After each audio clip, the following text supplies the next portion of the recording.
একটা মুখ্যমন্ত্রী যিনি যেখানে বসবাস করেন তার বিধানসভা কেন্দ্র, তার অনুগতরা গিয়ে গতকাল রাতে তার পরিবার সহ এই বাড়ির উপর হামলা করল, বাড়িতে ভাঙচুর করল। যে মুখ্যমন্ত্রী যিনি তার শপথ গ্রহণ অনুষ্ঠানে বলেছিলেন যে আমার একটা ক্লাব পরিচালনা করার অভিজ্ঞতা আছে, আমি পারবো রাজ্যটাকে প্রশাসনিকভাবে পরিচালনা। যারা আপনারা এখানে আছেন বা এই রাজ্যের মানুষ, ক্লাব পরিচালনা করার ওনার অভিজ্ঞতাটা ওরা নিশ্চয়ই ওরা ভুলে যাননি, ওনারা মনে করবেন নিশ্চয়ই পারবেন। আজকে এই ঘটনা এটার বাস্তব যে একটা সম্প্রদায়কে লক্ষ্য করে যখন এই ধরনের ঘটনাগুলি একের পর এক ঘটছে তার বহিঃপ্রকাশ হতে পারে। কিন্তু এটা তো এই বহিঃপ্রকাশের পরিপ্রেক্ষিতে এই ধরনের ঘটনা ঘটে, আর এই ঘটনার পরিপ্রেক্ষিতে যখন আমরা ছুটে গেলাম, সুদীপ রায় বর্মন উনি এই ঘটনার খবর পেয়ে আসলেন, আমাদের যুব কংগ্রেসের সভাপতি ওনার যুব নেতা উনি সেখানে গেলেন। তারপর পুলিশকে সামনে রেখে যে ধরনের ঘটনা সংঘটিত হয়েছে, যেভাবে আমাদের প্রতি আক্রমণ করার একটা তারা সেখানে উপক্রম সেখানে ঘটেছে, আরোগ্য প্রশাসনের একটা অংশ আমরা মনে করি যে এখনো শুভবুদ্ধি সম্পন্ন অনেক মানুষ রয়েছে, আরোগ্য প্রশাসনের লোক রয়েছে যারা এই ঘটনা প্রতিহত করার জন্য নিজেরা সেখানে আক্রান্ত হয়েছে। আমাদের প্রতি লক্ষ্য করে এই পাটকেল ছোড়া হয়েছে। যখন এই ঘটনা ঘটছে আমি জানতে চাই, রাজ্যের মুখ্যমন্ত্রী যিনি সুশাসনের কথা বলেন, যিনি বলেন যে এই রাজ্যের সব অংশের মানুষ নিরাপদ, যে দলের স্লোগান সবকা সাথ সবকা বিশ্বাস সবকা বিকাশ, কোথায় কোথায় আজকে এই দলের এই নীতি? একটা ঘটনার পরিপ্রেক্ষিতে তার পরিবারের তার পিতা যাকে কালকে মারধর করা হলো, তার ভাই যিনি এই বাড়িতেই থাকেন না, আজকে তাদেরকে পুলিশ বাড়ি থেকে তুলে নিয়ে এসে পুলিশ বলতে চাইছেন না যে গ্রেফতার করা হয়েছে কি তাদের ডিটেইন করা হয়েছে, কি কারণে ডিটেইন করা হয়েছে। যারা আক্রমণকারী তারা সেখানে পুলিশের সামনে দাঁড়িয়ে অস্ত্রবস্ত্র গালিগালাজ করা, আমাদের প্রতি অশালীন আচরণ করা, এটা সম্পূর্ণভাবে এই রাজ্যের বর্তমান যে আইন শৃঙ্খলা একটা অরাজকতা জঙ্গল রাজ্যে কায়েম করে রেখেছে। বর্তমান মুখ্যমন্ত্রী যিনি এই অঞ্চলে বসবাসকারী, যিনি এই বিধানসভা থেকে রিপ্রেজেন্ট করছেন, আজকে ওনার কাছ থেকে এলাকাবাসী বা এই রাজ্যের মানুষ এরা কি দেখছে? আমার তো বলতে ইচ্ছা করে, উনি যদি সুশাসকই হন, উনি যে সুশাসনের প্রতিশ্রুতি জনগণের সামনে রাখছেন, তাহলে এই জঙ্গলরাজ কায়েম করে সুশাসন উনি এই রাজ্যের মানুষকে দিতে চাইছেন। 6 তারিখ থেকে আমরা লক্ষ্য করলাম একটার পর একটা ঘটনা, এবং ঈদ যেদিন 7 তারিখে, এই 7 তারিখের সকালবেলা কুরবানির ক্ষেত্রে বাধা দেওয়া, কুরবানি করা তাদের যে পশুগুলি সেগুলিকে তারা ভূগর্ভস্থ করে দিতে বাধ্য করে, যেখানে কুরবানি হচ্ছে বাড়িতে গিয়ে আক্রমণ করে।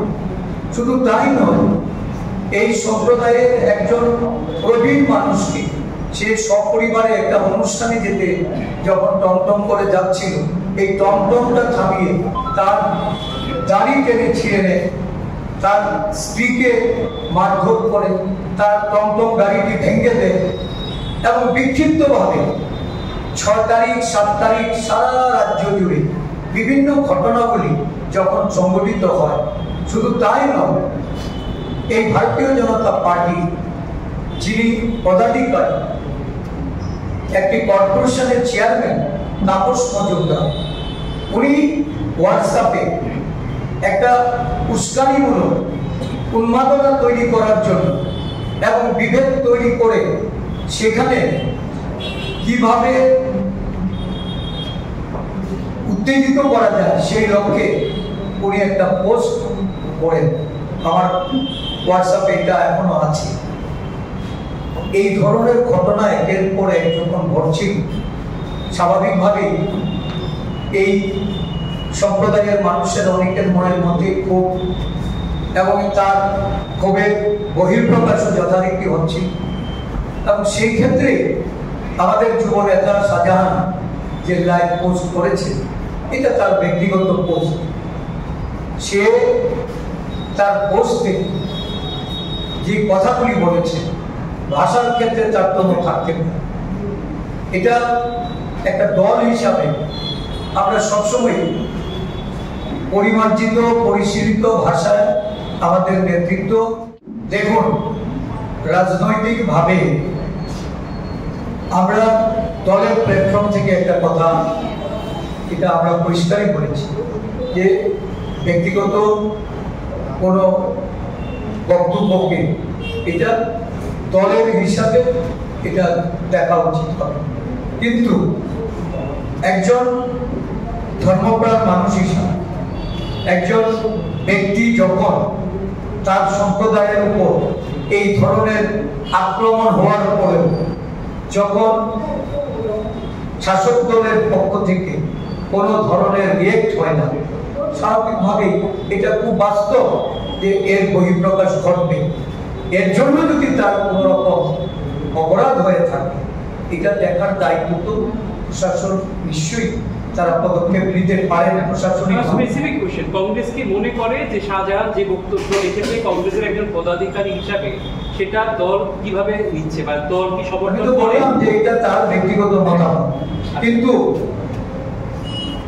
যদি কোথাও সেখানে ভাষাগত কোনো রকম অসাহচর্য থাকে বা ত্রুটি থাকে, এটার জন্য প্রশাসনিক ভাবে দেখবে। আর যেহেতু কংগ্রেসের নেতা শাহজাহান, আপনি নিজেই বলছেন, তার বক্তব্যে যদি কোনো অসঙ্গতি থাকে বলে আপনি ইয়ে করেছেন, দলের পক্ষ থেকে কি তাকে কোনো হুঁশিয়ারি বা এই ধরনের বক্তব্য না? নিশ্চয়ই আমরা তো সতর্ক করবো, আমরা তো চাইবই যে আমি তো একবারই বলছি যে কংগ্রেস দল এটা বিশ্বাস করেন। কংগ্রেস দল অশালীন, কুরুচিপূর্ণ, হিংসাত্মক কোনো বক্তব্যের পক্ষে কংগ্রেস দল কোনো সময় তার নীতি আদর্শে এটা করেন, কিন্তু বাস্তবতা হলো মানুষকে ক্ষিপ্ত করা হচ্ছে। মানুষ এই গত 3 দিনের ঘটনাগুলিতে তাদের ক্ষোভের বহিঃপ্রকাশ হচ্ছে। শাহজাহানের ক্ষেত্রে ক্ষোভের বহিঃপ্রকাশ ঘটেছে বলে আমি ব্যক্তিগতভাবে যদি মনে করি যে রাজনৈতিক দল হিসাবে আমরা এই রাজ্যে বিরোধী দল, সরকারের ত্রুটি বিচ্ছিন্ন তুলে ধরে সরকারের যিনি মুখিয়া, সরকারের যারা দায়িত্বপ্রাপ্ত মন্ত্রী বলুন, বিধায়ক বলুন, তাদের ত্রুটি আমরা তুলে ধরব, জনসম্মুখে নিব এবং এই ত্রুটি বিচ্যুতিগুলি দূরীকরণের জন্য বিরোধী দল হিসাবে আমাদের যে দায়িত্ব, আমরা এই দায়িত্ব পালন করব।